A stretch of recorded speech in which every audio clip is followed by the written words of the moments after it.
Yo voy a arrancar contando un poquito la anécdota de algo que no esté en el libro. Supongo que después Gustavo me va a hacer algunas preguntas, pero me gustaría también que Gustavo arrancaras por dedicarle un pequeño, queremos darte un pequeño espacio también para que digas un poco cómo estás viendo la situación. Vos sos un fino analista de la situación política, así que, pero yo voy a arrancar contando muy rápido cómo se gestó el libro.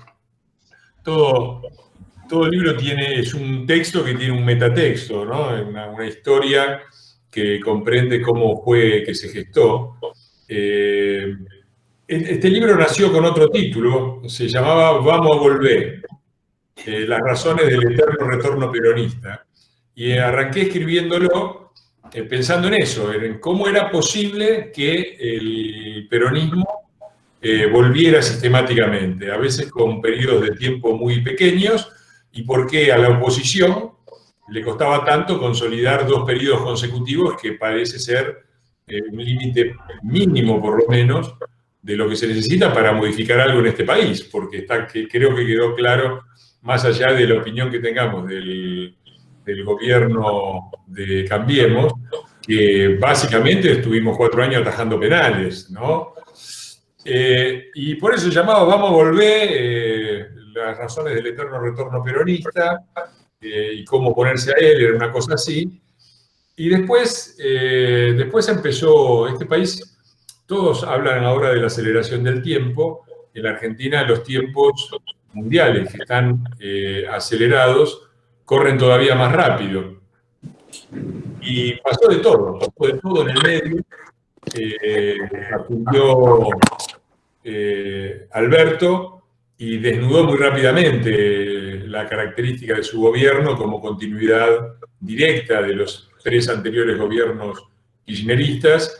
Y a mí se me hizo muy evidente el carácter medieval, atrasado, reaccionario, diríamos, en una época, cuando éramos jóvenes progres de este gobierno. Y empecé a bromear con la idea del medioevo peronista, ¿no? Y con la frase en los tweets de bienvenidos al medioevo peronista, que tuvo un impacto muy grande, a la que todo el mundo entendió rápidamente. Cuando la gente entiende una consigna sin que la tengas que explicar, quiere decir que la consigna está diciendo algo que todo el mundo percibe. Y le empezamos a prestar atención. Y entonces mi editor, que es Leopoldo Kulex, una persona exquisita, de gran cultura, con una experiencia personal y editorial muy grande, me dijo, no, hay que cambiarlo esto. Me dijo, además, hay que cambiarlo porque si vos ponés Vamos a volver, nos deprimimos todos y nadie compra el libro. Entonces, tratemos de darle otro tono. Y ahí sí empezó, con los pedazos y rejuntes de Vamos a volver, se transformó en el medioevo peronista, que arranca tratando de describir el medioevo peronista en el que estamos viviendo, y sigue con lo que era el núcleo del libro anterior, ¿no? Con un intento de explicación de la leyenda peronista, de la falsedad de la leyenda peronista, de los trucos de la leyenda peronista y del relato kirchnerista, y después tratar de ver el futuro, ¿no? Los errores que cometió Cambiemos, qué es lo que funcionó y qué es lo que no funcionó, y cómo salir de todo este tiempo, porque hay una continuidad entre las dos cosas. Fíjense que el libro anterior arrancaba con la idea del eterno retorno, y el eterno retorno nos habla de una componente medieval, la concepción del tiempo medieval y de las civilizaciones que Hegel definió ajenas a la historia. El tiempo es circular, es el tiempo de los ciclos, el tiempo de las estaciones, el tiempo del cambio, de un cambio muy lento, imperceptible, en el que cada verano es exactamente igual al verano anterior y muy distinto al invierno que pasó hace poco. Con el resultado de una observación con la que abre el libro, que me hizo un señor. Yo estaba en diciembre en Italia, estaba tomando el tren de Roma a Bolonia, iba a verlo a Lori Sanata porque tenía que dar una conferencia en la Universidad de Bolonia y paraba unos días en la casa. Y enfrente mío yo estaba leyendo y se sentó un señor de la CGIL, que es la Confederación Sindical de Izquierda Italiana, y nos pusimos a charlar. y me contó que su madre me dice, sos argentino, y conocía bastante de Argentina, y le pregunto por qué, porque tenía las tías acá. Y la madre me dice, mi mamá no quiere ir nunca, y siempre me dice lo mismo a mí. Argentina es un país que vos vas después de un año y cambió todo, y vas después de 20 años y está todo igual. Y es exactamente así. Y es la cosa del eterno retorno, ¿no? Es el verano que es completamente diferente al invierno que pasó, pero exactamente igual a los 50 veranos anteriores, ¿no? Y ese es el tiempo redondo, el tiempo circular, el tiempo de las antiguas civilizaciones, el tiempo de la época medieval, que rompió la modernidad. La modernidad inaugura la idea de un tiempo lineal, la idea de progreso, la idea del progreso lineal y acumulativo, que merece muchas críticas, por supuesto. Es una idea ingenua, se podrá decir, pero es una idea innovadora, es una idea que permite una concepción distinta del devenir histórico, de la que permitía el tiempo circular. Así que el libro arranca de eso, ¿no? Va de eso, va de una descripción de por qué el tiempo circular del eterno retorno es el tiempo en el que vivimos, por qué la Argentina vive atrapada. Esto le va a gustar a Gustavo, que es un crítico de cine, en el fondo. Si le sacás todas las cebollas que tiene por arriba, en el fondo queda un crítico de cine. Es el tiempo del día de la marmota, ¿no? De la repetición eterna de una historia en la cual el protagonista solo logra salir cuando se da cuenta que él tiene que cambiar, que no hay forma de operar sobre la realidad sin operar primero sobre sí mismo.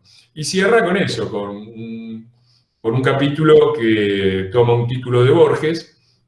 Borges también dijo una frase significativa sobre el peronismo y el eterno retorno, que también me llevó a pensarlo, que es esta idea de que el peronismo dice que los peronistas son fantásticos, tienen todo el pasado por delante, dice Borges, confirmando la idea del eterno retorno. Bueno, y cierra con eso, con un capítulo después de analizar los errores y las condiciones para salir de este eterno retorno y las condiciones de cambio de la Argentina. Cierra con un capítulo que se llama El tamaño de mi esperanza, también robado, como casi todo el libro, en este caso a Borges, donde trato de explicar qué es lo que me parece que todavía es posible dentro de lo que es posible. Y cierro contando la última anécdota sobre la confección del libro, diciendo que en el medio del medioevo peronista nos sorprendió, como correspondía a un tiempo medieval, la llegada de la peste, porque hay pocas cosas más medievales que una peste. Así que ahí también no sabíamos muy bien qué hacer, porque lo ignorábamos y no decíamos nada, imposible.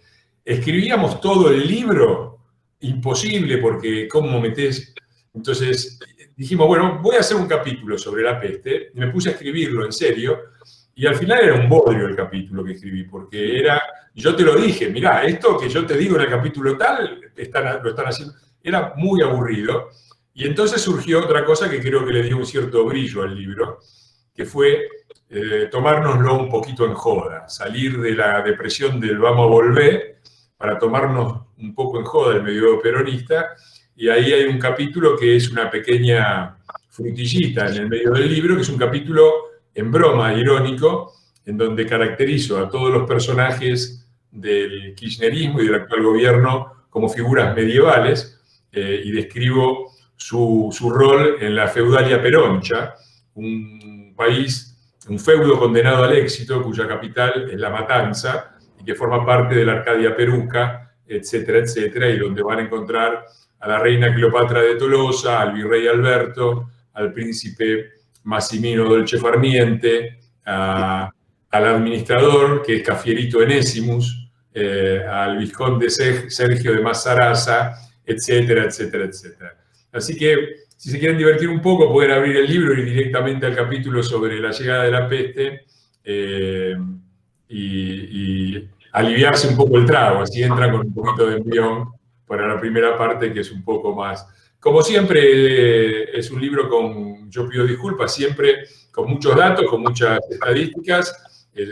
Un capítulo está dedicado a eso, porque me parece que es importante. Acá tenemos a Gustavo, que es además un experto en estadística que conoce mucho el tema y que se queja mucho del tema. Hay uno de los trucos que describo del relato kirchnerista, de la leyenda peronista, es justamente eso, ¿no? El apostarle permanentemente a una Argentina numérica que va del médico y le dice, doctor, hágame todos los análisis necesarios y el hematocrito y la bilirrubina para ver si me saco la verruga.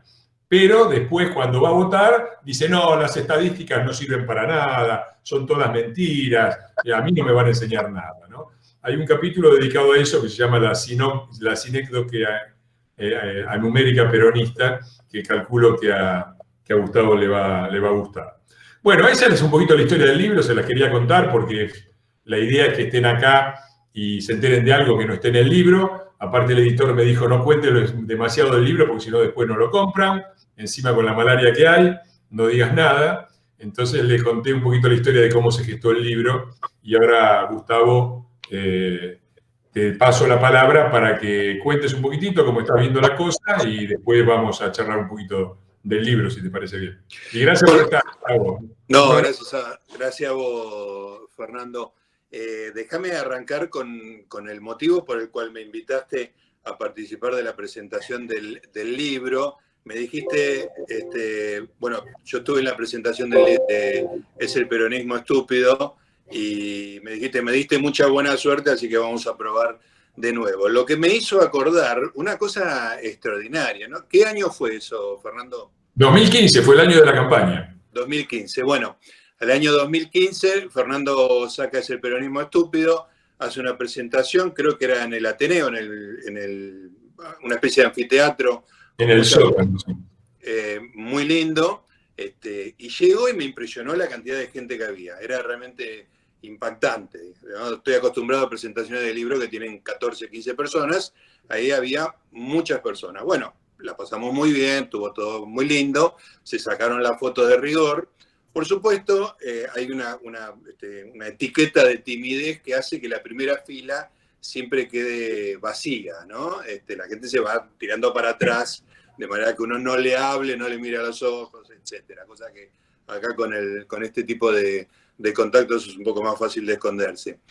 Y desde 2015 hasta, no sé, antes de ayer, pasó siempre lo mismo, que aparecía alguna de las fotos de la primera fila de la presentación en Twitter, un kirchnerista venía y decía, fracasado, no podés juntar ni a 2 personas para la presentación de un libro, y a mí me agarraba como una especie de desesperación, porque no solo yo sabía que detrás de esa foto, que por ahí no mostraba el resto de la sala, había una multitud, sino que yo sabía que el libro se había agotado varias veces, que fue un éxito. Yo creo que fue un éxito impensado para el propio Fernando. Discutime si estoy siendo demasiado severo, pero me parece que no esperaba que el libro agotara varias ediciones y se haya vendido tanto como se vendió.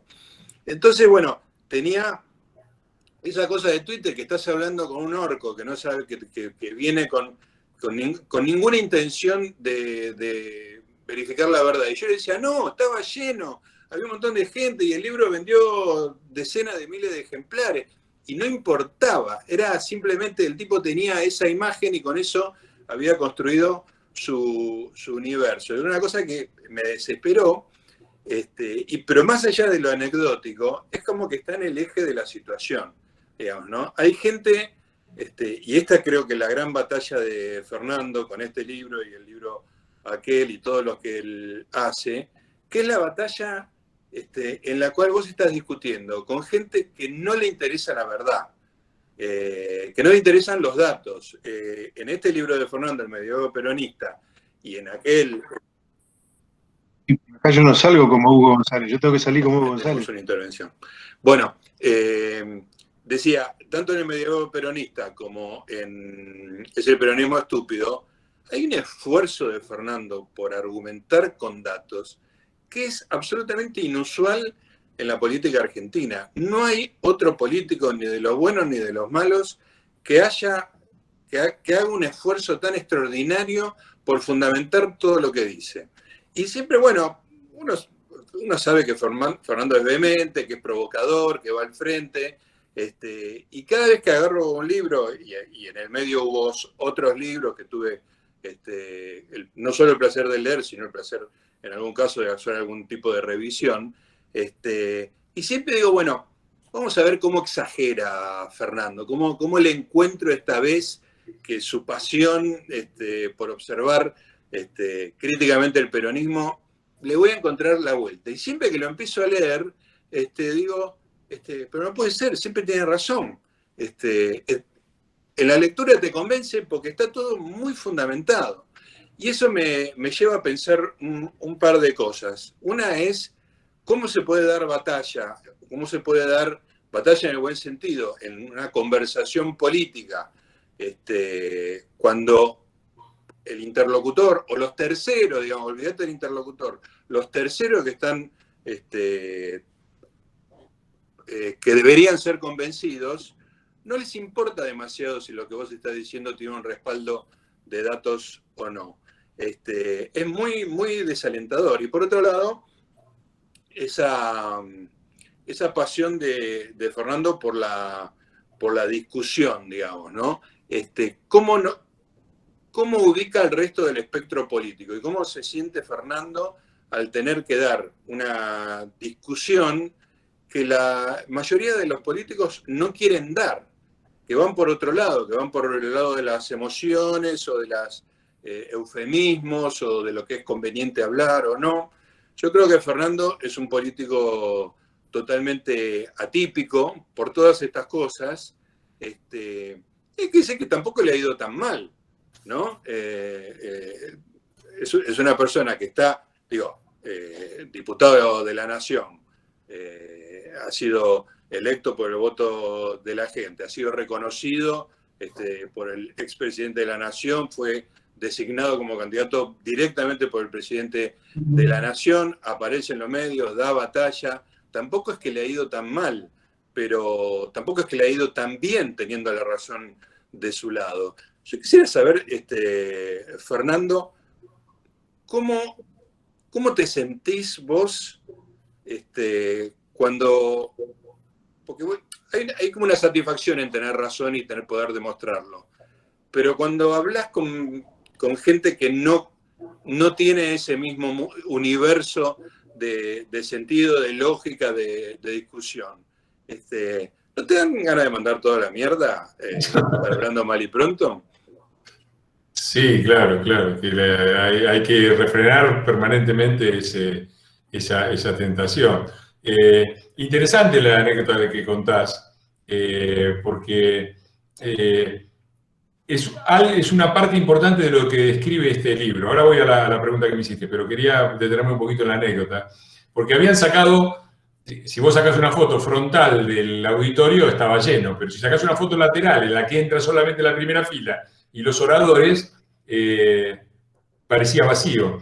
Y además lo hicieron con gracia. Yo recuerdo que uno había agarrado uno de esos fardos que giran en la western, y lo había pegado y los había puesto por ahí arriba en el escenario para indicar la soledad. O el meme de Travolta, que está como desorientado, que no sabe para dónde. Bueno, eso es una de las tesis del libro, que es que el peronismo hace muy, muy, muy bien una sola y única cosa, que es la propaganda. Son maestros, son extraordinarios. El chiste que yo hago en el libro, no sé si lo puse al final, era que si en vez de hacer el Partido Justicialista hubieran hecho un Hollywood argentino, al país le hubiera ido bien y estaríamos compitiendo con el Hollywood real, porque la capacidad de inventiva son extraordinarios, realmente son extraordinarios de la época de Apple. Y el libro cuenta un poco eso. Por ejemplo, cuenta cómo transformar... Hay 3 episodios para mí centrales que hoy condicionan enormemente la política argentina. El 17 de octubre de 1945, el 24 de marzo de 1976 y el 20 de diciembre del 2001. Los 3, la versión general, el sentido común, inclusive estoy seguro que entre nosotros que estamos acá, de qué fue lo que pasó en esos 3 episodios, difiere completamente de lo que realmente pasó. Y trato de demostrar, ¿no? Y eso, es esa capacidad de recortar una parte de la realidad que parece una verdad inatajable. Ahí tenía vacía la primera fila, atrás seguro que no había nadie, y andar a discutir, ¿no? Eso es lo que hacen extraordinariamente bien. Y sí, a mí me da ganas de... Yo digo siempre esto, porque muchos me dicen esto también en Twitter. ¿Para qué le contestás a ese tipo que tiene 3 seguidores y es un troll y qué sé yo?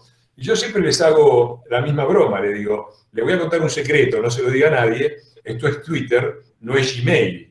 Es decir, no es que estoy hablando con él para convencerlo a él, estoy argumentando con él para que los demás que están viendo la escena tomen el argumento, que es un poco lo que creo que lo que sirve en mi libro. Vi algunos comentarios en ese sentido. Yo creo que es el peronismo estúpido, efectivamente, fue un éxito inesperado para la propia editorial. Perdimos miles, decenas de miles de libros de ventas porque tardaron casi 15, 20 días en poder cubrir. Ponían 5.000 y desaparecían. 5.000 y desaparecían. Digo, pero pongan 20.000 todos juntos. Hasta que contrataron a 3 imprentas juntas para poder abastecer la demanda, habíamos perdido un montón de ventas. Por supuesto, no voy a contar la anécdota, la editorial era de un peronista y se vendieron mucho más libros de los que me pagaron. Oficialmente fueron unos 60.000, en realidad creo que fueron casi el doble. Fue el bestseller de... Ojalá lleguemos ahí, no creo, pero si andamos cerca vamos a estar muy contentos. Bueno, son cifras de venta, digo, para la gente que no está en el mundo del libro, son cifras de venta que para la Argentina son extraordinarias, realmente, ya sea 60 o sea 120.000, es un éxito increíble, digamos, ¿no? Sí. Pero bueno, el tipo que tenía la foto de la primera fila sigue convencido de que sos un fracasado. Así que, bueno, es así, a los efectos de ellos sí. Creo que el gran éxito de ese libro, más allá de sus méritos o deméritos, me parece que el gran mérito que tuvo creo que fue el del coraje. Ese libro decía cosas que no se podían decir del peronismo. Y nadie decía del peronismo. Y que si alguien las decía en voz baja y después de media hora de pedir disculpas, de reconocer que Evita regalaba pan dulce y sidra y que el peronismo había puesto pero, y decían una cosa chiquitita. Ese libro salió y dijo, mirá, esto es todo. Y ese tono creo que corrió la frontera de lo que se podía decir. Hoy yo escucho, no voy a hacer nombres, y me congratulo de muchísimos periodistas, comentaristas, que hablan sin pelos en la lengua del peronismo. Muchos vienen del peronismo y de sectores afines al peronismo. Hoy un diputado del bloque de origen peronista, cuyo nombre no voy a decir, pero es un personaje muy gracioso, me mandó felicitaciones y me dijo, y hizo toda una serie de comentarios gorilas, ¿no? Cosa que a mí me da una doble satisfacción, porque me parece que ayuda a que la gente le pierda el miedo al monstruo y se anime a decir lo que realmente piensa. Fernando, una asociación de ideas, te voy a tirar un penal al aire, porque cuando hacías esta descripción de una persona que corre el límite de lo que se puede decir, y me estaba acordando de un dirigente peronista, pero recontra peronista, que ahora está de tu lado, que vos podés estar de acuerdo con algunas cosas, con otras no, pero que también vos sentís que corre el límite de lo que se puede decir, que es Pichetto, ¿no? Sí, claro. Y a mí eso es una cosa, quiero decir, uno hace zapping, ¿no? Yo tengo un interés en la política bastante menor, que obviamente es que el tuyo, que la razón de tu trabajo cotidiano, digamos, ¿no? Pero en general saco. Ahora, estás vos, está Pichetto, digo, bueno, acá va a haber algo que es distinto del tipo que está calculando que hasta acá se puede decir, esto no se puede decir. ¿Cómo lo ves a Pichetto en ese lugar, siendo que viene de un movimiento al cual vos le dedicaste 14 libros, digamos? No, 14 no. Tengo 12 publicados y creo que este es el peronismo. Kirchner y yo es el peronismo estúpido de la década saqueada y 4 o 5, menos de la mitad. Pero sí, Pichetto, bueno, yo todo lo que opinaba de Pichetto está ahí. No hay más que el que quiere curiosear mis tweets de aquella época en que él era el presidente, el jefe del bloque de senadores del kirchnerismo. Están ahí, no he borrado ninguno y mantengo todas mis opiniones. Yo, cuando lo incorporamos, cuando fue incorporado como candidato a vicepresidente, me pareció un error y fui el único que lo dijo. Nadie más lo dijo. Yo dije, para mí es un error, listo, acepto, no soy yo quien para decidir. Eh, y realmente le reconozco que a partir de que se incorporó ha tenido una actuación importante, sobre todo por la firmeza y porque creo que en el fondo es un poco como Star Trek, segunda generación, el Capitán Picard, que había sido asimilado por el enemigo, ¿no? Y que después era el único que realmente sabía cómo combatirlo. Me parece que muchos de los críticos más fuertes del peronismo y de los sistemas totalitarios, yo vengo de una juventud trotskoide, ¿no? Vos venís de una juventud estalinoide, por decirlo así. Creo que en gran parte los críticos de los sistemas totalitarios y autoritarios son los que de alguna manera en algún momento estuvieron infectados, conocieron el monstruo y su forma de razonar desde adentro, y por eso tienen un grado de crítica mucho más descarnada y comprenden mucho, mucho más profundamente cuál es la amenaza. Me parece que Pichetto se inscribe ahí. Yo algunas afirmaciones de él no las comparto, me parece que a veces tiene un cierto toque xenófobo que yo no comparto, que tiene una parte importante de nuestros votantes, pero que yo no comparto, pero le reconozco el enorme valor y realmente me sorprendió, porque dice cosas, por ejemplo, la crítica al pobrismo, viniendo de un peronista, es extraordinaria. Sí. La crítica al carácter pobrista y la conjunción pobrista entre el peronismo y la Iglesia Católica es extraordinaria, ¿no? Vos fijate que el libro, en la tapa, tiene justamente, hay una pareja central de la tapa, que son Cristina y la reina Cleopatra de Tolosa y el virrey Alberto, pero por encima de todos, un poquito más altos que todos ellos, como dice el libro, coronando una constelación de estrellas peronales, rige la autoridad de Francesco I del Vaticano, que es Bergoglio, ¿no? Y me parece que esa denuncia que hace Pichetto tiene un enorme valor. Bueno, para cerrar el capítulo de Bergoglio, te diría que salvando expresiones más marginales de la política, en políticos de primera línea, vos y él comparten la característica de ser prácticamente los únicos, ¿no?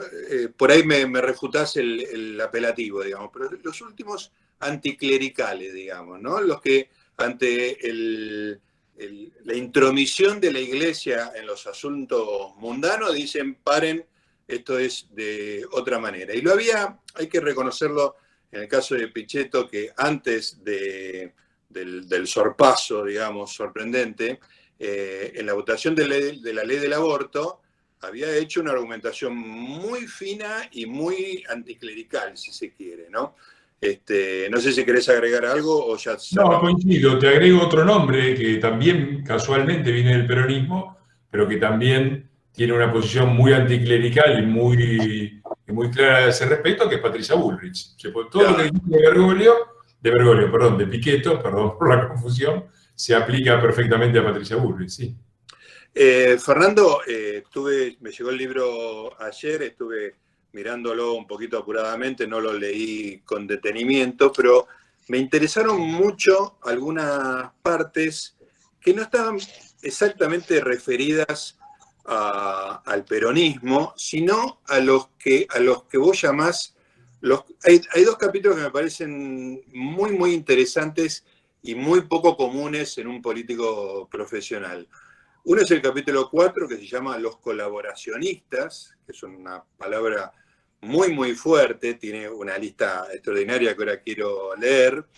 Y la otra es Los errores de Cambiemos, que es el quinto capítulo. Me gustaría que nos detengamos, más allá, después podemos volver al peronismo, pero me parece que es interesante detenerse en estas dos cosas que son realmente aportes muy, muy originales. Leo las tribus colaboracionistas, las élites argentas, los coreanitos del centro, los alfonsinitos, los betizarlistas, los liberalotes, la banda vaticana, los Sierra Grietas, que es algo que disfruté especialmente, y el votante champán.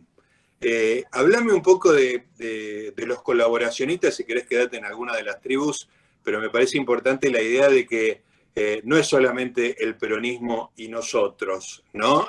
Hay algo ahí que el peronismo requiere. No, es que el libro, si vamos a ser precisos, no es un libro sobre el peronismo, es un libro sobre el medioevo peronista. Claro. Es decir, sobre la sociedad argentina que configuró el peronismo, que es una sociedad medieval, y donde no está solo el peronismo, está también las diferentes tribus, en este caso, los colaboracionistas.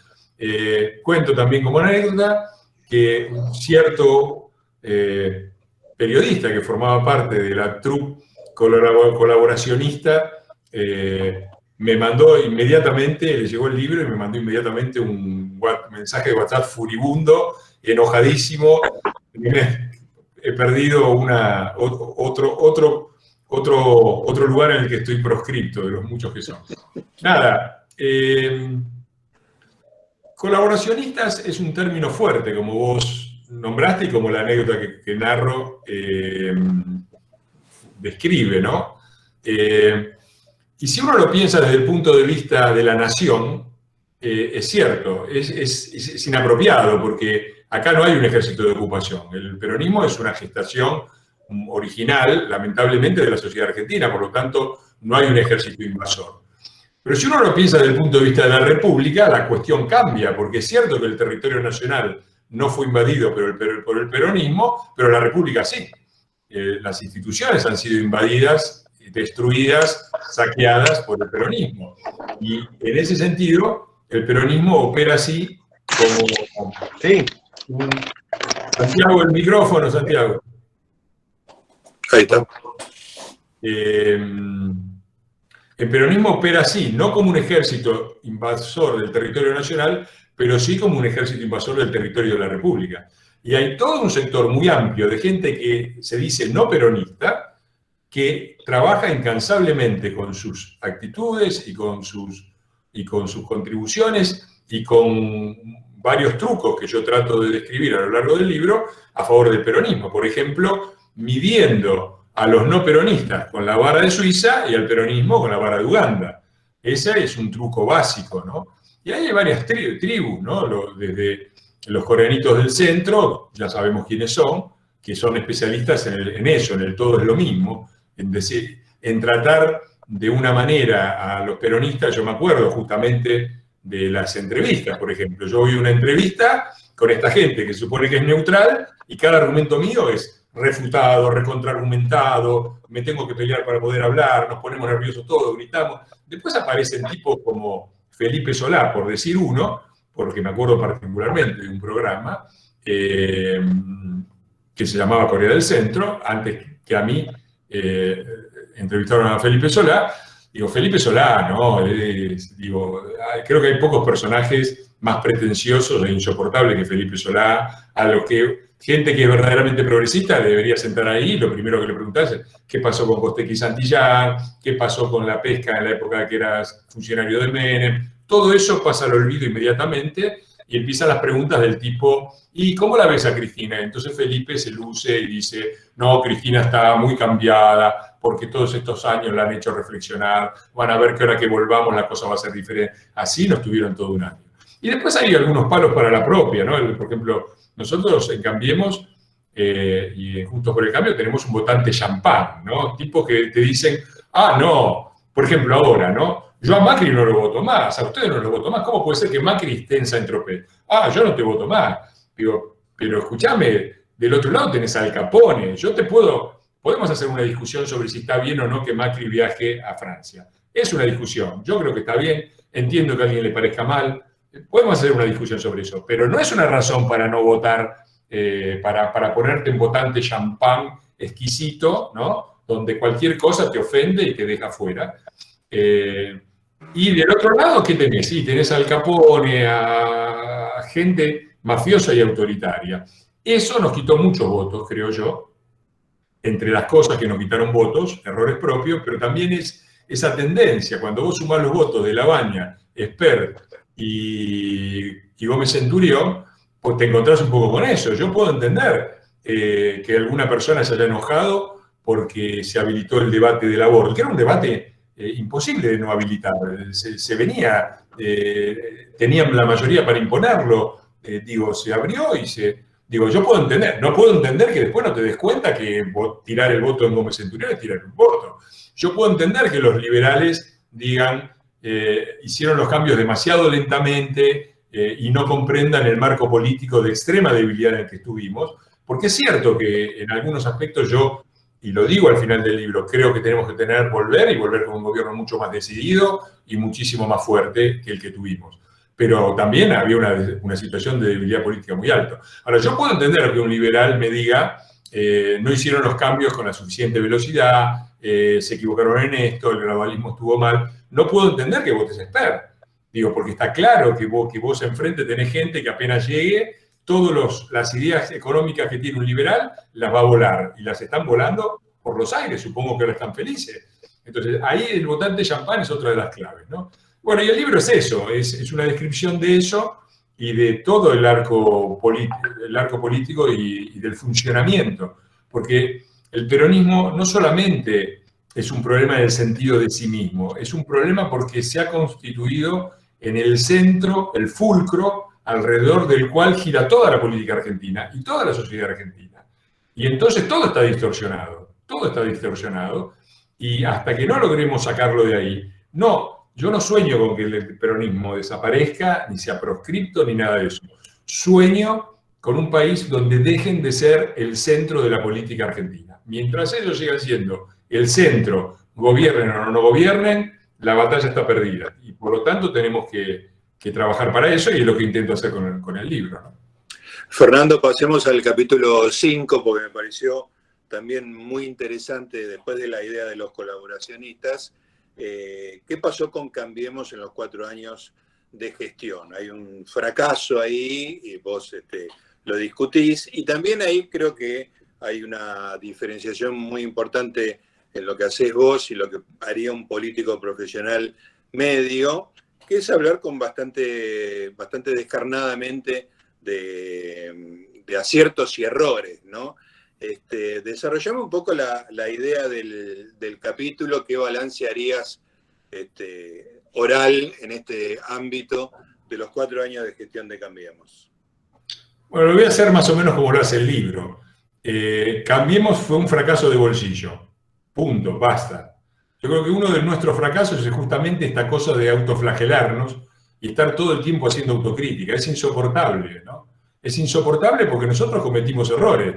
Pero una cosa es cometer errores y otra cosa es ser una banda de delincuentes. Entonces, cuando vos estás todo el tiempo hablando mal de vos mismo, obtenés un escenario político. A ver, en los países normales, ¿cómo funciona la democracia? El oficialismo habla mal de la oposición y la oposición habla mal del oficialismo. En la Argentina tenemos un oficialismo, el peronismo, que habla peste, no mal, habla pestes de la oposición. Y la oposición tiene una parte importante que dice, no, tenemos que hacer autocrítica. Nuestros propios dirigentes dicen eso. ¿Cuál es el resultado de eso? Que el oficialismo habla mal de la oposición y la oposición habla mal de la oposición. ¿Con eso piensan volver al poder?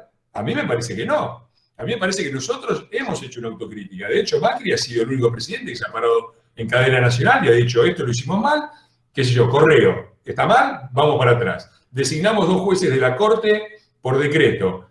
Hubo una gran crítica, dijo, no, esto está mal, vamos para atrás.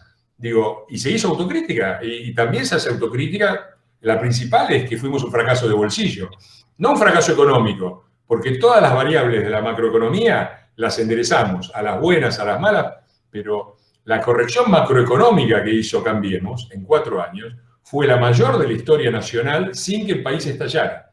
¿Tuvimos 2 años muy duros? Sí, pero no estalló el país. No fue ni 1989, ni 1975, ni 2001. Y las cifras que nosotros recibimos eran para un estallido. 7% de déficit fiscal significa en la Argentina estallido. Déficit comercial, tarifas regaladas que había que corregir inmediatamente porque estábamos además en déficit energético. Un atraso cambiario que era similar al de la convertibilidad. Condiciones de gobernabilidad muy difícil, donde vos manejabas solamente el Ejecutivo, pero diputado, Senado, 19 de 24 provincias, la justicia, los medios, la CGT, los piqueteros, el Papa, todo en contra. Entonces, yo creo que hay que relativizar esta idea de fracaso, hay que desmentir.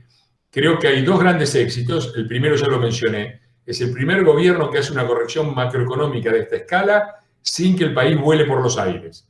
Con sufrimiento, sí, pero sin que vuele por los aires.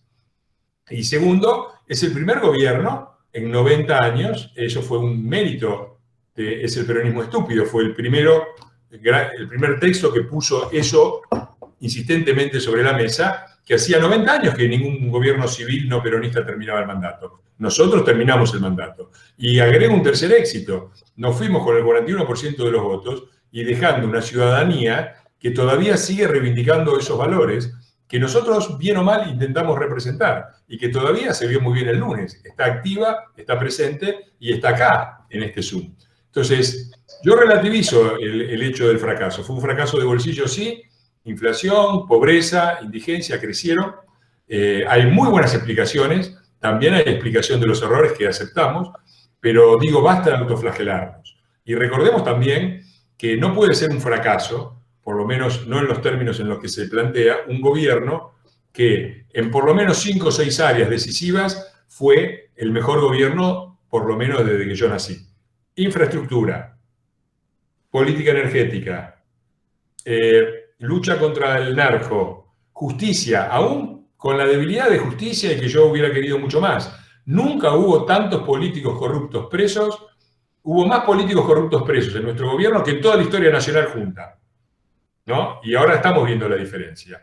Y como esos hay muchísimos sectores en institucionalidad, relaciones exteriores. Y podemos, si me pongo a nombrar, creo que en el libro lo hago, son 10 sectores en los que creo que sí, fuimos el mejor equipo de los últimos 50 años.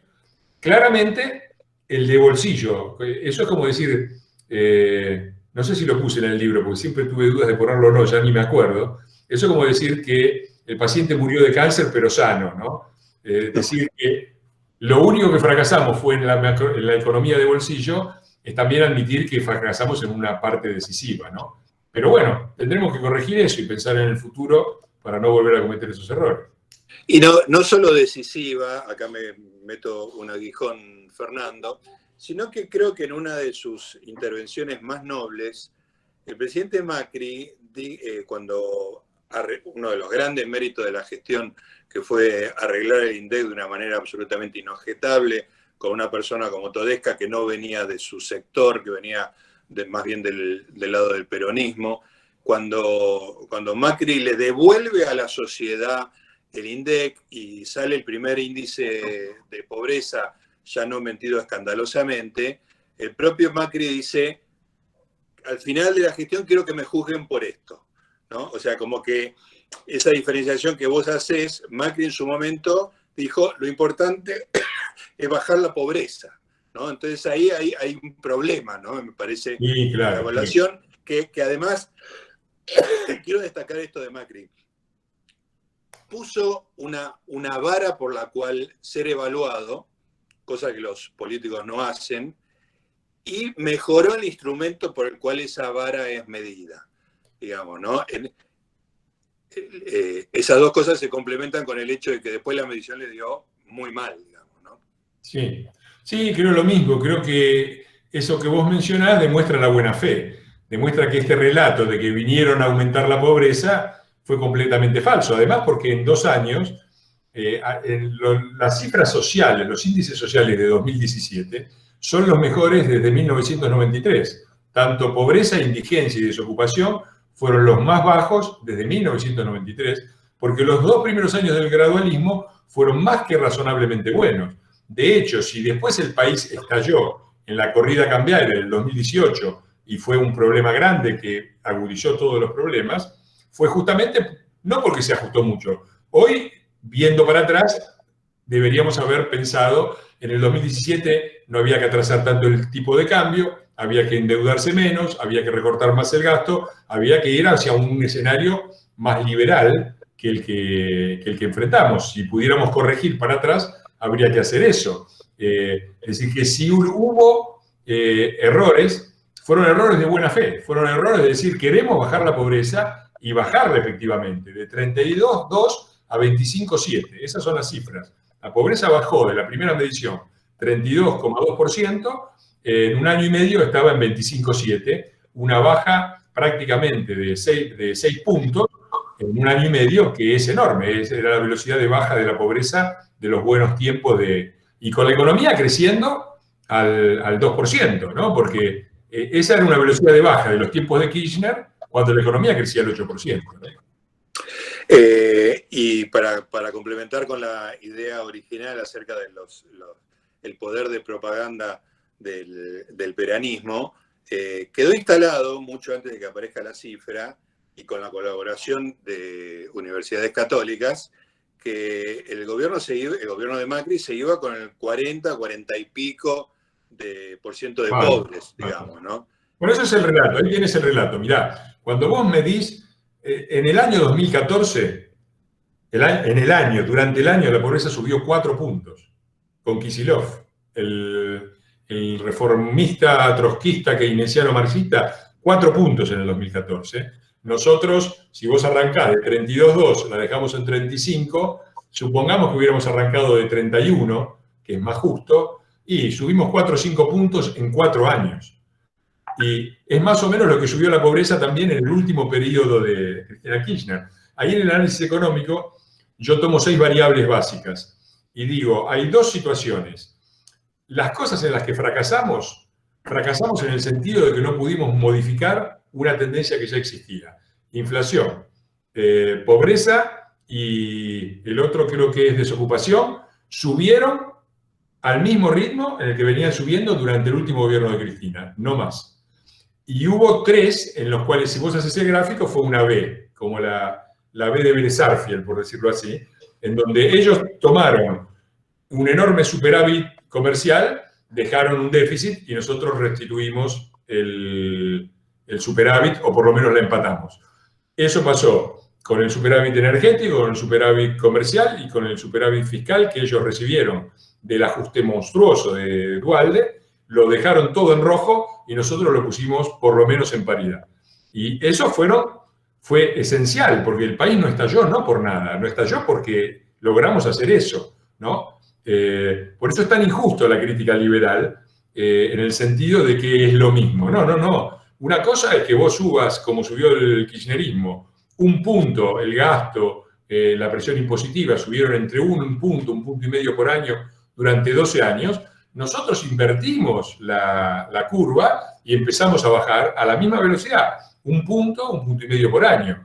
¿Fue suficiente? No, porque en el 2018 se nos acabó el financiamiento, unido a algunos factores casuales como la sequía, la guerra comercial China-Estados Unidos, la crisis de Turquía, pero igual no alcanzó. Esa crítica es válida, pero decir, no bajaron el gasto, no bajaron los empleados. Los empleados bajaron el 16% en la Administración Pública Nacional, que es lo que nosotros controlábamos.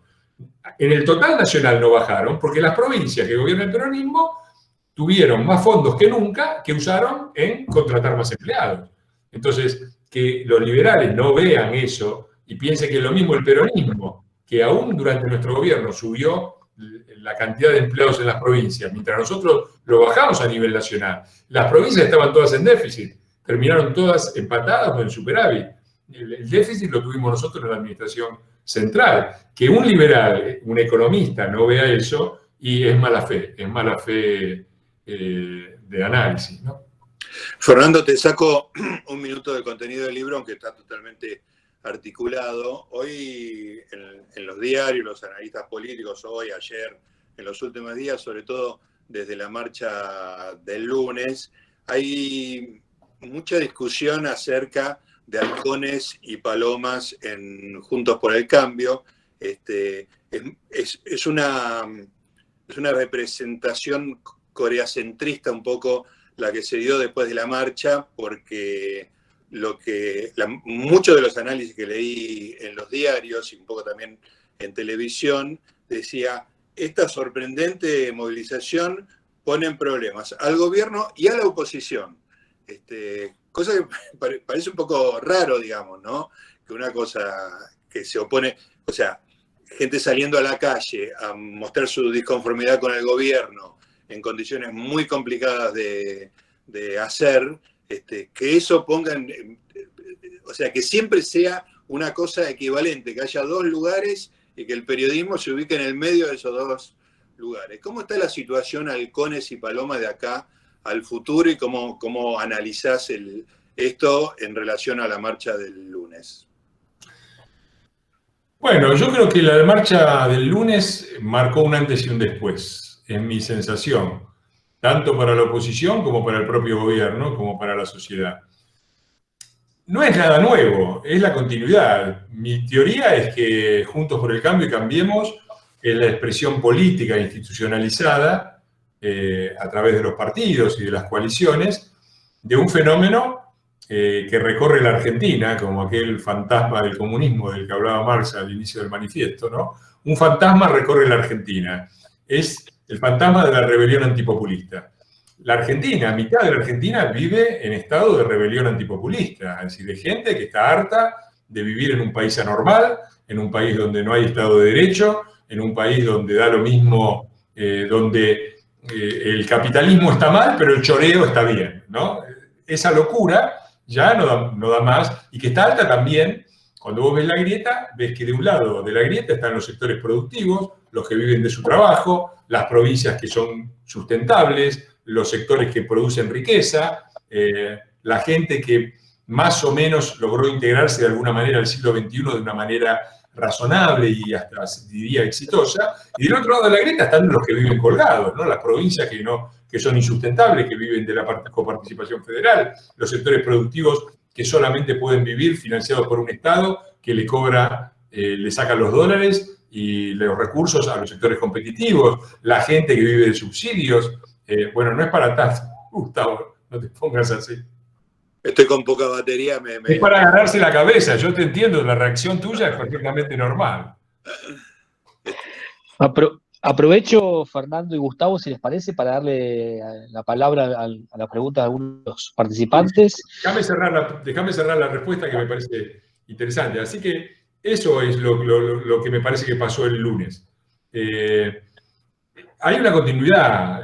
2008, marcha de la lucha del campo. 2012, la lucha contra Cristina Eterna. 2015, la marcha de los paraguas contra el asesinato de Nisman. Las marchas del 1 de abril, toda la gente que se movilizó en contra del Club del Helicóptero. Después de que perdimos las PASO, hubo una movilización, no me acuerdo la fecha, enorme.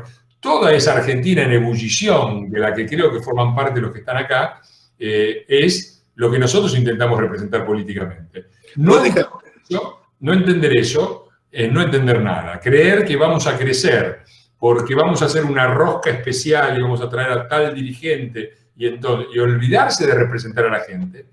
Y lo del lunes me parece que es una continuidad y es una ruptura, porque hasta ahora, dado que el gobierno en el medio de la cuarentena y de la emergencia nacional estaba siendo relativamente exitoso y le daban las encuestas y qué sé yo, había un sector de Cambiemos, que siempre existió, ¿no? Esta discusión siempre existió. En Cambiemos, cuando estábamos en el gobierno, estaba Patricia Bullrich y estaba Rogelio Frigerio, y era claro que eran dos formas de entender el gobierno distintas.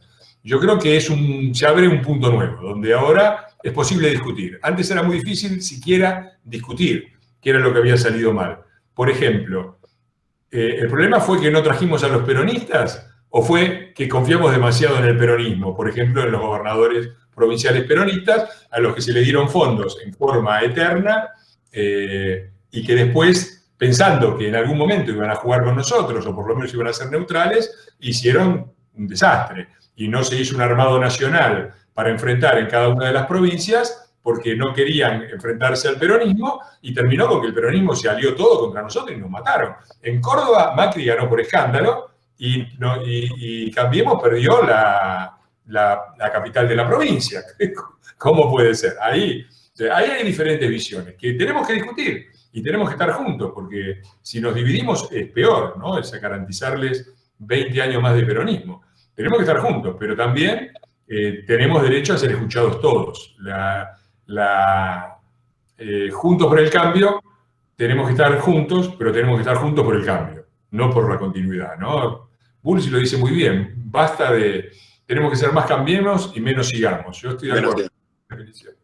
Déjame cerrar esto y pasamos a las preguntas de la gente. En algún momento voy a desaparecer, pero es por falta de batería, no es ningún tipo de opinión respecto de ninguna de las afirmaciones del señor Fernando Iglesias. Déjame hacer esta pequeña catarsis, porque el otro día, el lunes, haciendo zapping, viendo las imágenes de la concentración, veo una periodista de un canal no de propaganda, no era C5N, ni ninguno de los satélites, era de TN, una periodista de TN diciendo, bueno, esto que sucedió hoy es una verdadera novedad, porque estos sectores nunca salieron a la calle, y yo le empecé a gritar al televisor con mucha indignación, porque el análisis de las últimas gente que ha salido a la calle ha sido manifestaciones claramente antipopulistas, desde el año,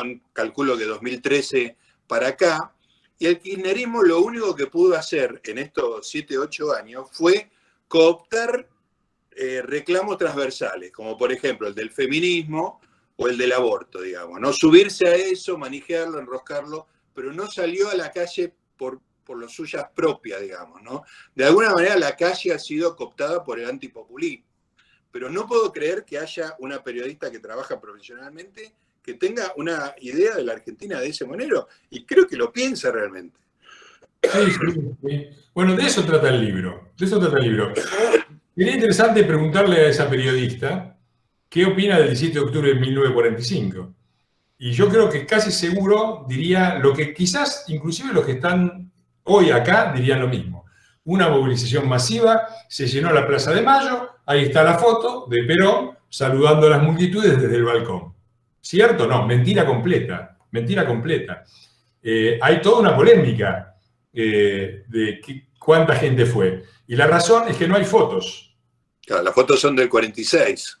Claro, las fotos que hay de Perón saludando desde el balcón a una multitud, ninguna del 17 de octubre de 1945, por la razón que cuando terminaron toda la tranza con Farrell y Ramírez y Ábalos para ver qué iban a hacer con Perón, que estaba en el hospital militar, y dijeron, bueno, vení y habla, cuando Perón subió eran las 11 de la noche, así que no había luz, no hay ninguna, y no había fotos, y no hubo casi fotos de la plaza, las pocas que hay, no se ve una multitud, se ve alguna gente remojándose los pies en la fuente, foto interesante, porque eran obreros, hay que ver cómo estaban vestidos esos obreros. Yo siempre pongo esa foto al lado de la de Delía, que en la misma fuente se tiró ahí con la zapán y con un jogging, ¿no? Y la dignidad con la que esa gente se sentó educadamente y se remojó los pies mientras vestían un saquito porque habían ido al centro, muestra que la clase obrera no era un lumpenproletariado andrajoso como pretende el peronismo que era. Pero lo interesante es que no hay fotos porque Perón habló de noche y toda la iconografía es sobre fotos que se hicieron después con todo el aparato del Estado, cargando a la gente en camiones, con todo lo que ya sabemos. Y no se sabe, hay quienes dicen que fueron 50.000 nada más, otros dicen que las cifras más razonables son las que dan algunos historiadores que hablan de unas 300.000 personas que durante todo el día circularon por la plaza y algunos se fueron. Se calcula que cuando Perón habló había unas decenas de miles de personas, pero de ninguna manera la plaza estaba llena. Y sin embargo, esta señorita cree, como gran parte de la sociedad argentina, que la plaza estaba llena y que Perón habló a plena luz del día, y cree que no ha habido movilizaciones del resto de la sociedad. Cuando si vos agarrás las movilizaciones de 2012, fueron las más masivas de la historia argentina, mucho mayor que cualquier movilización que haya hecho el peronismo. Fueron más de 1 millón de personas, se calcula, en el 2012 para evitar la reelección eterna de Cristina.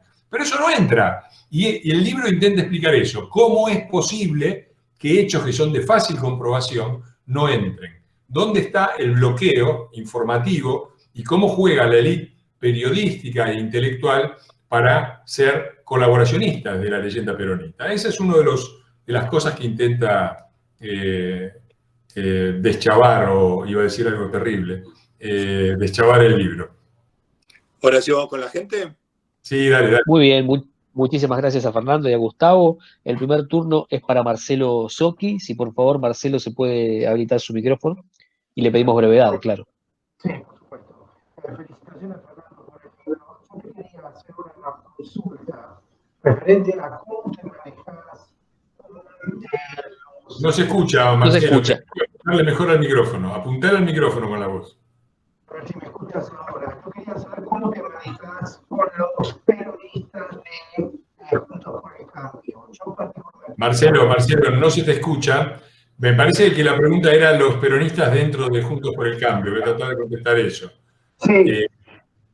Bueno, yo creo que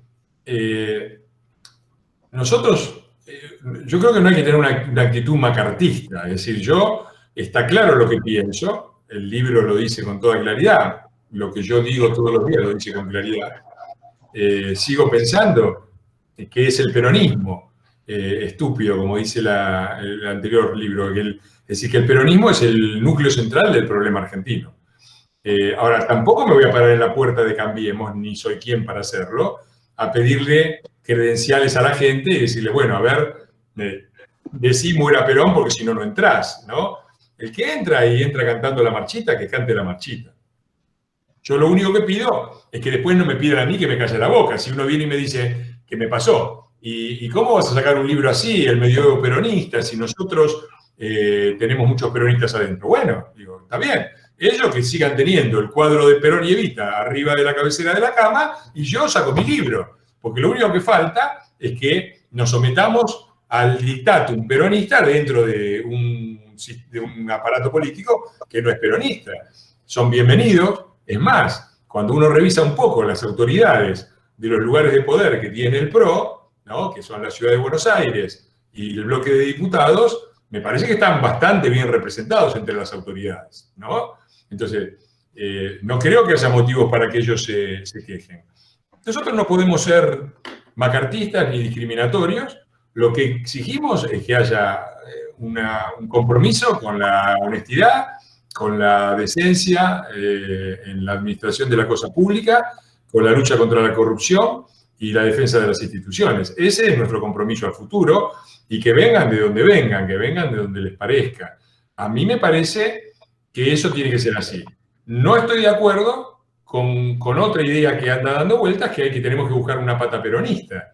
Yo creo que tenemos que aprender de la historia. La última vez que una alianza de partidos no peronista buscó una pata peronista, fue justamente la alianza, y la pata peronista fue el prepaso de Chacho Álvarez. Y sabemos cómo terminó eso. Terminó cuando senadores peronistas fueron, teóricamente, porque después judicialmente nunca se probó, y hoy parece más bien que haya sido simplemente una operación política, pero teóricamente, senadores peronistas recibieron una coima denunciada por el sindicalismo peronista como la Operación Banelco, momento en el cual el vicepresidente de la Nación peronista renunció escandalizado por lo que sucedía, se fue del gobierno y facilitó 15 años de gobierno peronista de los que él después participó. Entonces, los que hablan de la pata peronista, ¿tienen en cuenta eso o nos están tomando el pelo? Entonces, que lo vayan a buscar ellos, veamos quiénes son.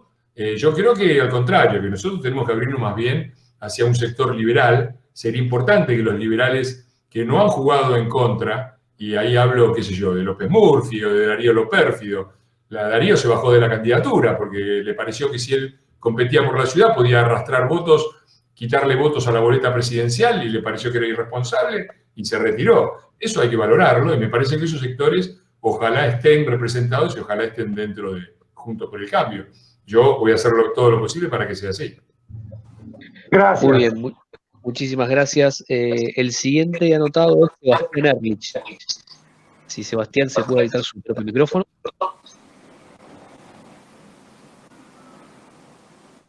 Sebastián estaba por ahí en la sala y... Sí, hola, hola. Hola, hola, ¿me escuchan? Se escucha perfectamente. Ah, perfecto.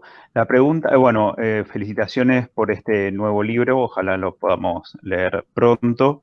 La pregunta es, has analizado mucho la historia, el ADN del peronismo y demás. Quedan 3 años por delante para una elección presidencial.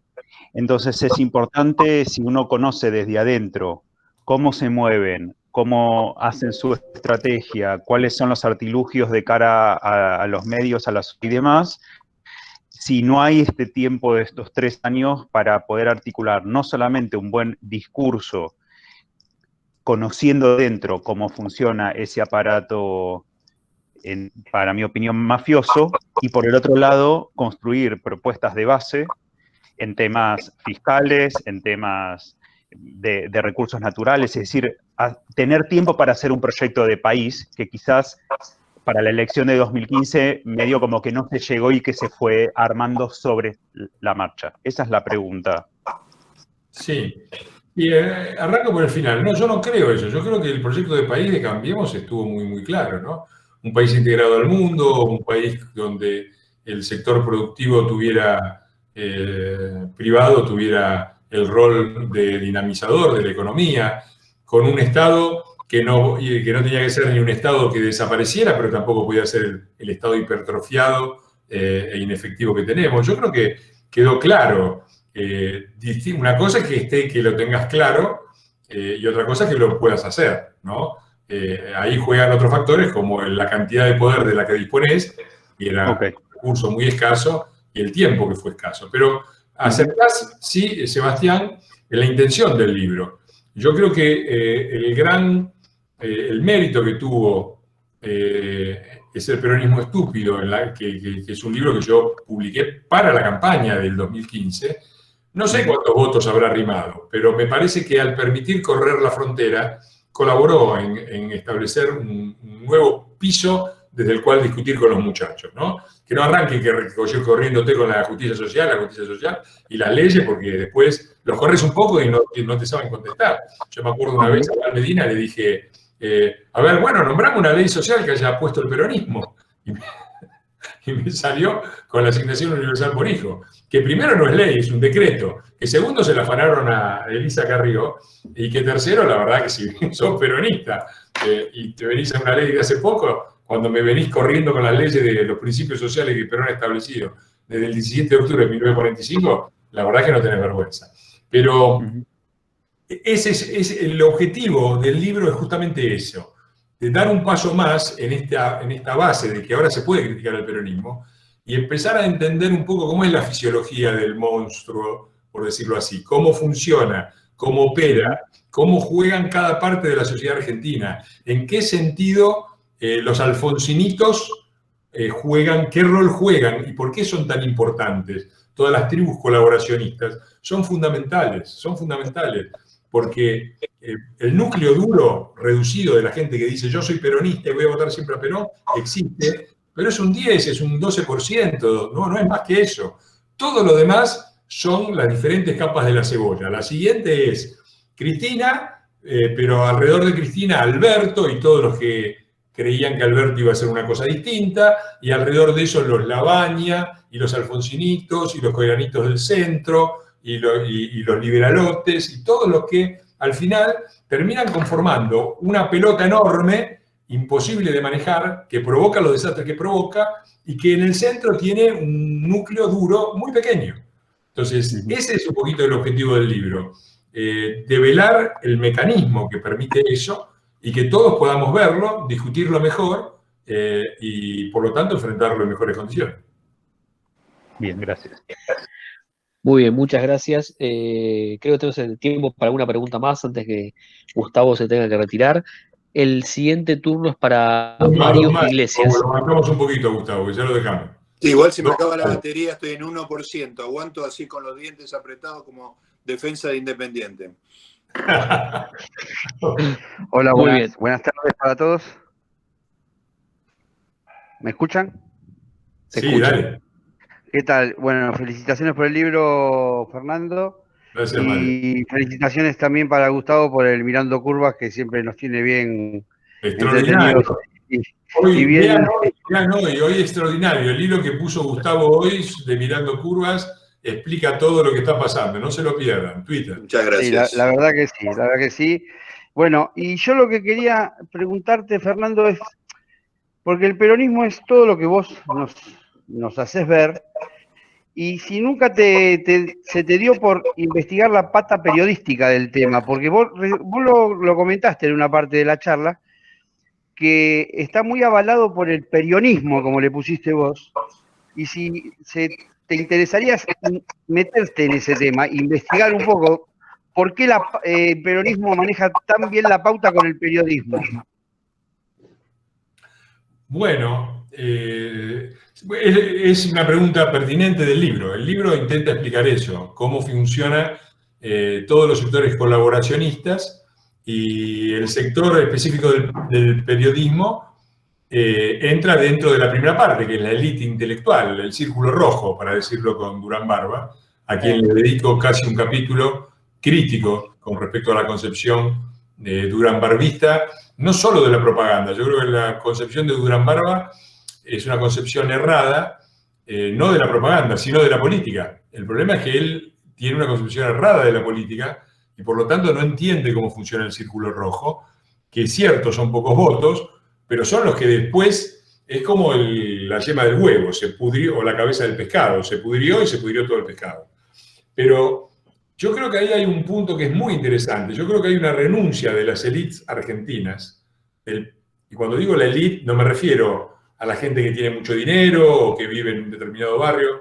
Me refiero al círculo rojo, a los creadores de opinión, intelectuales, periodistas, científicos del CONICET. Hay un abandono populista de su rol.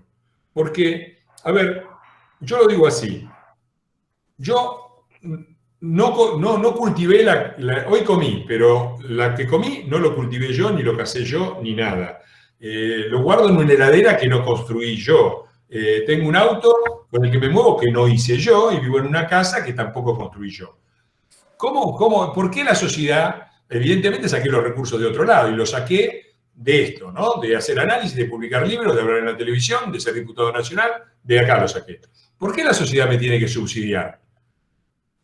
¿Cuál es el sentido que una sociedad que tiene tantas necesidades me subsidie a mí y al periodismo y a los intelectuales y al CONICET y a los diputados? Bueno, sobre todo para los que generan opinión, intelectuales y periodistas en primer lugar, porque el CONICET es de alguna manera otra cosa, diputados es de alguna manera otra cosa, generan opinión sí, pero tienen otras funciones. Pero el periodismo, ¿qué función tiene? Generar opinión, ¿no? Los intelectuales, ¿qué función tienen? Los que escriben libros, los que generar opinión, ¿no? Incidir en el debate. ¿Por qué los tenemos que bancar? Y uno puede llegar a una sola respuesta puede haber a eso. Que esas personas tengan, por el tiempo que le dedican, por su inteligencia, por su capacidad, tengan una opinión más preparada que la media de la sociedad normal, que no tiene tanto tiempo para dedicarse, por ahí no es tan brillante intelectualmente, ni puede leer tantos libros, ni qué sé yo. Porque si lo que van a decir es lo mismo que dice la sociedad, ¿para qué los tenemos? ¿No? Dediquemos esa plata a hacer encuestas para que la sociedad diga lo que piensa y listo. No necesitamos tener analistas, ni periodistas, ni nada, que la sociedad se exprese. Bueno, esa es la concepción que tiene el populismo, que el pueblo es más sabio que los intelectuales, que se perdieron en los libros. A mí me parece una concepción ridícula. Pero si fuera así, Horacio González tiene que devolver la plata que ganó todo este tiempo, porque no lo necesitamos. ¿Para qué te queremos, Horacio, si vos vas a opinar lo mismo que el verdulero de la esquina? ¿No? ¿Por qué te vamos a subsidiar como me subsidian a mí? Entonces, en los países normales, la élite intelectual y periodística agrega valor, agrega información, agrega una opinión fundada que es mejor que la media de la sociedad nacional. Porque si no, no tiene sentido que estén ahí, ni que sean subvencionados por la gente. Bueno, ahí hay una renuncia. En Argentina el peronismo ha logrado imponer la idea contraria, de que el pueblo es más sabio que la élite, que los intelectuales están despegados de la realidad y que piripipí, piripipí. Entonces, eso, si vos lo juntás con el hecho de que además, si vos te peleás con el peronismo, no conseguís novia, te escupen por la calle, te dicen gorila y qué sé yo, y se hace difícil. Y si además recibís becas, subvenciones, halagos y promociones en la carrera, si estás con el peronismo, explica el resto, ¿no? Entonces, eso es lo que es uno de los mecanismos que yo trato de describir en el libro, y está justamente en los colaboracionistas, en el primer capítulo, que es la renuncia de las élites argentinas a desempeñar el rol para el que existen y del que viven, porque viven además de eso, ¿no? Muy bien, muchísimas gracias. Hacemos una última pregunta, y porque Gustavo se tiene que retirar a hacer periodismo en la TV. Máximo Rayo, una persona ya afina a este Café con Iglesias. Máximo, si se habilita su micrófono. para cerrar este café con Iglesias.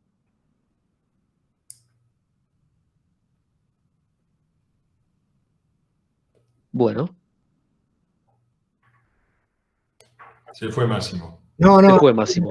no había habilitado. Gracias, Diego, te decía por el cierre, y felicitaciones, Fernando, por otro libro que ayuda a entender un poquito más toda la cuestión esta de esta banda de muchachos. Te quería consultar, ¿qué noticias nos podés dar respecto al Congreso? O sea, estos panqueques que al día de hoy están todos levantando la mano y son todos a favor, y cuando llega el momento de la votación, te das cuenta de que se fueron para otro lado. Y si no sería necesario, desde ya que ustedes no lo pueden convocar, y me parece bien, que ocurra lo que pasó en el 2008, cuando se votó la 125, y hubo una manifestación importante. Yo pertenezco al sector agropecuario, y eso ayudó muchísimo, porque estaban siendo mirados los muchachos que nosotros pusimos en el Congreso para que tuvieran una responsabilidad extra, Sí, para el claro. momento de decir, levantar la mano y... Ahí te cuento la anécdota completa. Nosotros, se trató primero la 125 en diputados. A la noche, en el medio del debate, teníamos los votos para bocharla. Y a la mañana, cuando se votó, los votos se habían perdido durante la noche. Imagínate de qué manera. Recuerdo que terminamos casi a mediodía. Yo tuve el discurso de cierre de mi bancada de la coalición cívica, y cuando terminó vino Pato Bullrich y me dijo: vamos a la casa de Carrió, dale, vení, vamos a la casa de Carrió. Digo, bueno, vamos, qué sé yo. Nos fuimos a desayunar a la casa de Carrió, y Carrió le contamos un poco cómo había sido, y yo estaba abatido, pero Bullrich era optimista, y Carrió dijo: esto lo vamos a dar vuelta. Yo salgo ya mismo a convocar, hay que sacar a la gente a la calle, y ahí se armó la movilización de Palermo, y ahí se armó todo lo que terminó en el voto no positivo de Cobos. Y yo coincido. Obviamente, cuanta más gente vaya el día que se trate en el Senado, que no está muy claro, hay que ir y estar ahí y poner presión. Creo que lo del lunes fue muy claro. Y hay muchos mecanismos que yo no sé si ponerme a describirles a ustedes, pero hay varias cosas, ¿no? En senadores va a ser muy difícil que la ganemos, pero en diputados hay varios, ellos tienen varios problemas. El primero es juntar el quórum, porque es muy difícil juntar el quórum en una sesión presencial. Y nosotros no le vamos a habilitar una sesión virtual para tratar este tema. Es un compromiso que han asumido los presidentes de los bloques, es una cosa que muchos venimos peleando adentro desde hace mucho tiempo, que ya hace mucho tiempo que venimos diciendo: basta con las sesiones virtuales, basta. Ahora parece que eso se ha impuesto. Y si nosotros no le damos las sesiones virtuales, ellos tienen dos vías. O llamar una sesión presencial en la que no van a tener quórum, porque es muy difícil hoy tener quórum, o violar flagrantemente el reglamento, cosa que me parece que es lo que va a pasar siguiendo a las declaraciones de Massa de hoy, que dice, bueno, así que va a haber que estar muy atentos, porque ellos no pueden, o sea, para habilitar las sesiones virtuales, tiene que haber primero una sesión, que obviamente no puede ser virtual, que las habilite. Si las tenés que habilitar, quiere decir que no están habilitadas, y por lo tanto no podés hacer una sesión no habilitada para habilitar lo que no está habilitado. Es ilógico. Entonces, hay que estar muy atentos y hay que movilizarse y ver cuándo son los momentos. Me parece que fue muy importante lo del lunes, pero no hay que dormirse. Y nosotros vamos a dar la pelea desde adentro y esperamos que poder revertir esto. En Senado va a ser muy difícil. En diputados, si no damos las sesiones virtuales, y presten atención no solamente a lo que dicen que van a votar, hay que pedirles que no den quórum. Yo ya lo expliqué, lo voy a explicar de nuevo. Para que haya quórum, que se pueda tratar un tema, tiene que haber la mitad más uno de los diputados existentes. Somos 257, eso quiere decir 129. Pero una vez que se juntaron los 129, se necesita la mitad más uno de los diputados presentes. Y si son 129, con 65 votos podría alcanzar para aprobar la reforma judicial, o por lo menos el primer tramo.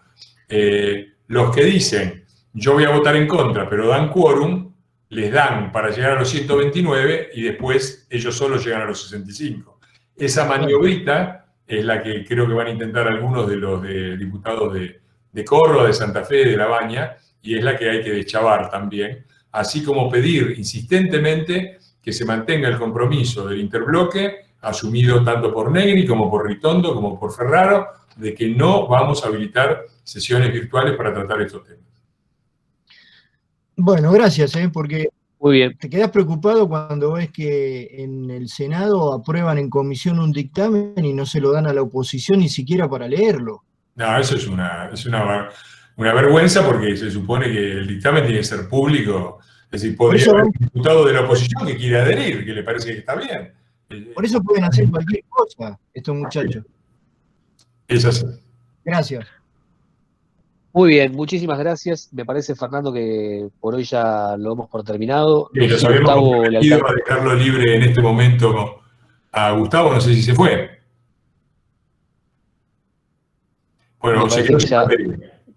Bueno, sin batería. Yo voy a proponer esta vez, Fernando. Acá.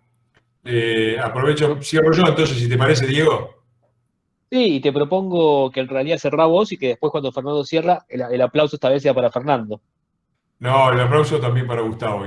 Y para vos, que haces un esfuerzo organizativo muy grande para estar acá y que además seguís firme seguiste muy de cerca el tema del libro y del programa El Medioevo Peronista. Les recuerdo que los jueves a las 21 horas está el programita de televisión feudal y artesanal, El Medioevo Peronista. Creo que mañana vamos a poner algunos de los segmentos, pero todos los jueves a las 21 horas vamos a seguir con esto.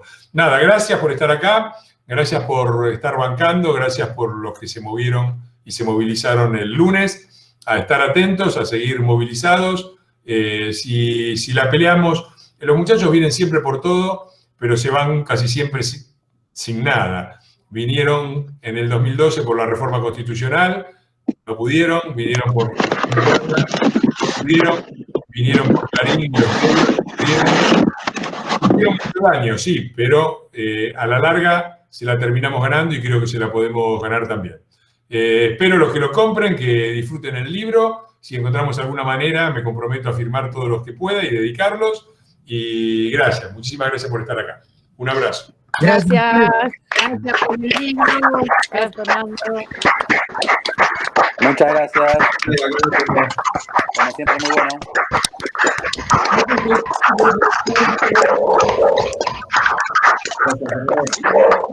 Muy bien. Muchas gracias. Muchas gracias, Fernando. Gracias a ustedes. Gracias a ustedes. Gracias, Fernando. Un abrazo. Gracias, Fer. Bravo, Fer. Un abrazo. Gracias, Fernando. Gracias. Bueno, sí, está tomando. Gracias. Muy bien, bajo.